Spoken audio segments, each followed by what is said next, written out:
Good morning, Pasadena. This is your Mayor, Victor Gordo, coming straight to you from the Mayor's office here at City Hall. Wanted to provide you a brief update from the Mayor's office.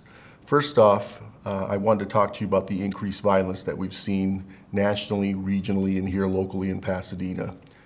In Pasadena, you can be sure that the police department is working very hard to resolve these matters, increasing its presence in all of the affected neighborhoods, including our parks. Detectives are working every day to bring these perpetrators to justice, and the police chief assures me that arrests are going to occur very soon in these matters. In the meantime, let's all be aware of our surroundings. If we see something, say something, report any suspicious activity. You can do so anonymously. Next, I'd like to talk to you about the recent winds we experienced this week. We had gusty winds. We had a number of downed trees throughout the city, some affected light poles. But now that the wind has subsided, now is your opportunity to ensure that your flashlights, your charging devices for your telephones are in proper working condition, and that all of your devices are charged, that you have your red bag with anything that you need in the event of a power outage. I'd also like to encourage all of you to clean out your gutters. Now's the opportunity to do that. In the event that we have rain, know that these winds likely clogged up your gutters. Next, I'd like to talk to you about COVID. As you all know, the infection rate has gone down tremendously. We've done a good job of bending the curve. We also have seen the number of hospitalizations go down significantly. And those are all good signs. But more importantly, now we've seen 42.4% of all Pasadenans receive their dose. With regard to our seniors 65 and older, a total of 89.8% of Pasadena residents 65 and older have received at least one dose of the vaccine. I'm encouraging everyone to sign up for the vaccine so that when it's your time, and your time will come sooner rather than later, is my hope. When that time comes, you'll be ready to receive your vaccine. If it is your turn, then I strongly encourage you to make that appointment, go in and receive any of the vaccines that are available to you through Huntington Hospital, through the Pasadena Health Department, or through your health provider or one of the local pharmacies that are also providing vaccine. The important thing is that you make your appointment and receive the vaccine.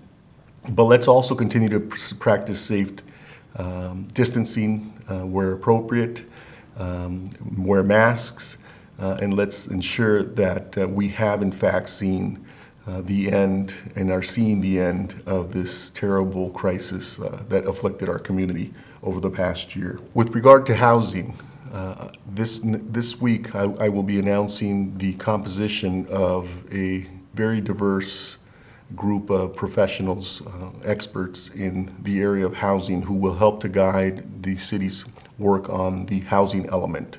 The work of the committee will be completed by October 15th so that the city can comply with state law and submit the housing element by then. This is an important part of the general plan. It involves affordable housing, it involves housing throughout the city, ensures that we're compliant with state law, but also is important because it helps to determine how our city will evolve over the next 10 to 15 years, or 20 years. And so I invite all of you to follow the work of the task force, and the task force will be chaired by former Mayor Bill Bogard, who has graciously agreed to serve in that capacity. Thank you, Mayor Bogard. One other subject I'd like to cover with you is police oversight.